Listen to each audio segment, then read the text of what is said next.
Good morning students, welcome back to our online classes students. In today's class we will do removing impurities, insoluble impurities from water. Okay, insoluble impurities such as sand and mud can be removed from the sedimentation and the decantation and filtration method. Okay, जो insoluble impurities होते हैं उनको हम water के अंदर से remove कर सकते हैं सेडिमेंटेशन प्रोसेस और डिसेंटेशन प्रोसेस और फिल्टरेशन प्रोसेस के थ्रू। इस पर बच्चों हम एक एक्टिविटी कर लेते हैं। एक्टिविटी 5 जो है इसका हमारा एम जो होगा, इसका हमारा जो लक्ष्य होगा, उद्देश्य होगा, that is to understand the process of sedimentation and decantation. इस एक्टिविटी को करने के बाद हम समझ पाएंगे कि सेडिमेंटेशन क्या होता है और डिसेंटेशन प्रोसेस क्या होता है। इसके लिए हमें मटेरियल जो चाहिए 2 बीकर्स चाहिए। आपके घर के अंदर बीकर्स नहीं होंगे तो you can take the glasses. आप जो ट्रांसपेरेंट ग्लास है, कांच के ग्लास है, उसका यूज़ कर सकते हैं। और आपको एक रॉड चाहिए, इसमें ग्लास रॉड है तो you can use any rod. आप कोई भी रॉड या फिर चम्मच, आपके घर में स्पून है तो उसे आप यूज़ कर सकते हैं। आपको थोड़ा सैंड चाहिए होगा एंड वाटर चाहिए होगा। ओके, तो इसे हम करेंगे कैसे? हम क्या करेंगे बच्चों, वो जो हमने ग्लासेस लिया है, बीकर लिया है, एक बीकर के अंदर थोड़ा हाफ जो है उसे हम बीकर, ये जो हमने ग्लास लिया उसके अंदर हाफ वाटर फिल कर देंगे और उसमें हम सैंड डाल के उसे हम मिक्स कर देंगे। क्या कर देंगे बच्चों? मिक्स कर देंगे। मिक्स करने के बाद हम क्या करेंगे बच्चों, उसे हम थोड़े टाइम के लिए छोड़ देंगे।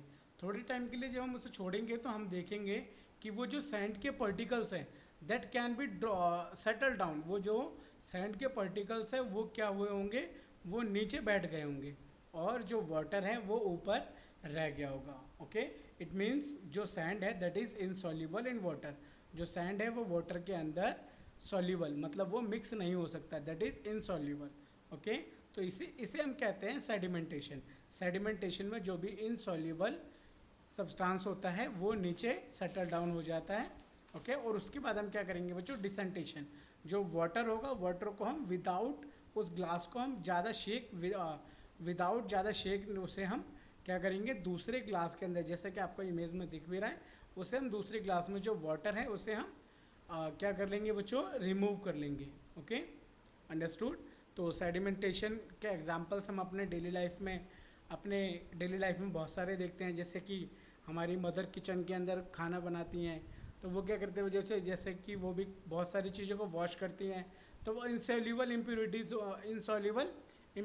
होती हैं जो वाटर के अंदर मिक्स नहीं होती और उसे सेडिमेंटेशन और डिसेंटेशन प्रोसेस के थ्रू वो सेपरेट कर पाते हैं। ओके, नाउ filtration बच्चों, filtration is the process of separation of solid particle of liquid medium using the filter paper। Filter paper का यूज़ करके हम क्या किसी भी सॉलिड पार्टिकल को हम फिल्टर कर सकते हैं। Okay, understood. जैसे कि इस एक्टिविटी के अंदर फिल्टर पेपर का यूज़ करके फिल्टर करके हमें दिखाया गया है। Now application for filtration in our daily life. जो एप्लीकेशन है फिल्टरेशन के लिए जो हम अपनी डेली लाइफ में यूज़ करते हैं, जैसा कि वैक्यूम क्लीनर है। Vacuum cleaner is also example of filtration. Okay, filtration में कैसे वो क्या करता है कि वो एयर से सारे पार्टिकल्स को खींच लेता है और उसके अंदर एक नेट लगी होती है, सारा डस्ट नेट से वहीं पर रुक जाता है और एयर अंदर चली जाती है। नहीं, वाटर टैप है, वाटर ट्रैप भी क्या करता है बच्चों? फिल्टर उसके अंदर लगा रहता है, filtration cap. And coffee filter है, कॉफ़ी फिल्टर भी होता है बच्चों। ऐसा ही हमारे घरों में जो एयर कंडीशन होता है उसके अंदर भी फिल्टर हमें देखने के लिए मिल जाता है। Removing soluble impurities from water. बच्चों अभी तो हमने इनसॉल्युबल के बारे में स्टडी करा। नाउ सॉल्युबल इम्प्योरिटीज़ मतलब ऐसे इम्प्योरिटीज़, ऐसे सब्सटेंस जो वाटर के अंदर मिक्स हो जाते हैं, उनको हम कैसे सेपरेट कर सकते हैं।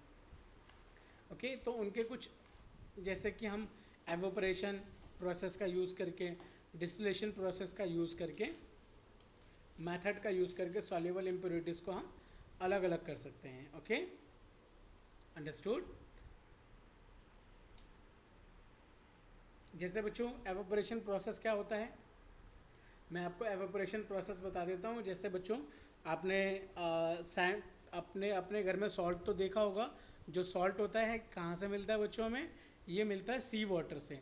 सी वाटर को क्या करते हैं, एवोपरेट होने के लिए उसे हम कुछ अलग अलग पार्ट्स में उसको हम रख देते हैं और वो क्या होता है, एवोपरेट होकर जो उसका वाटर होता है वो वेपर बन के उड़ जाता है और जो सॉल्ट होता है वो बच जाता है। Okay, understood. So that is called evaporation process. Now purification of drinking water. जो बच्चों हम घर के अंदर जो पानी पीते हैं वो उसका प्यूरिफिकेशन किस तरीके से होता है, that is called water purification. उसे हम बोलते हैं water purification. Water purification is the process of removing germs and other harmful substance. Water purification का क्या मतलब है? ये एक ऐसा प्रोसेस है जिसके अंदर जो जर्म्स और अदर हार्मफुल सब्सटेंस होते हैं वो वाटर से रिमूव करे जाते हैं. That is called water purification. जैसे कि हमारे घरों के अंदर भी फिल्टर लगे हुए होते हैं, प्यूरिफाई करते हैं. ओके तो बच्चों हम एक और तरीका यूज़ कर सकते हैं, एक और मेथड यूज़ कर सकते हैं कि हम अपने घर के अंदर जब भी वाटर हम पीते हैं, पानी पीते हैं, तो वो वाटर कम से कम 10 मिनट तक बॉइल्ड होना चाहिए.